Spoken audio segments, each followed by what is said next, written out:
कोकणातील प्रत्येक अपडेट जाणून घेण्यासाठी आजच माझे कोकणच्या सोशल मीडिया प्लॅटफॉर्मला लाईक, फॉलो आणि सबस्क्राइब करा। देवगड तालुक्यात आज सकाळपासूनच सोसाट्याचा वारा, विजांच्या कडकडाटासह पावसाने जोरदार हजेरी लावल्याने देवगड जामसंडे शहराचा संपर्क तुटला। यामुळे रस्त्यावरती वाहनांच्या लांबच लांब रांगा लागल्या।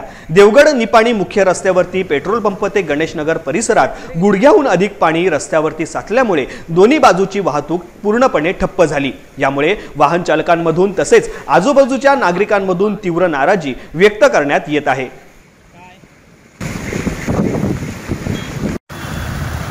गेली कित्येक वर्ष या ठिकाणी पाटकला येथे हा पाण्याचा प्रश्न चालू आहे। आजही या ठिकाणी बऱ्याच प्रमाणात याकडे पाणी भरून या ठिकाणी रहदारी या ठिकाणी थांबलेले आहे, वाहन थांबलेले आहेत। बांधकाम खात्याचं नियोजन शून्य कारभार म्हणजे या भौगोलिक परिस्थितीचा अभ्यास न करता या ठिकाणी गटारांचं केलेलं बांधकाम ते सुद्धा अर्धवट असलेलं हे बांधकाम गटारांचं आणि प्रशासनाचं दुर्लक्ष या सर्व गोष्टीमुळे या ठिकाणी नागरिकांना त्रास सहन करावा लागतो आहे।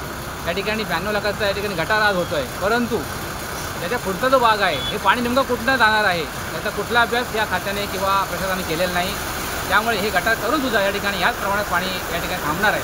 तरी आता तरी या बांधकाम खात्याने किंवा नगरपंचायत प्रशासनाने या भौगोलिक परिस्थितीचा अभ्यास करून या ठिकाणी पुढे नियोजन करावं अशी आम्ही या ठिकाणी ग्रामस्थांनी या ठिकाणी विनंती करतो।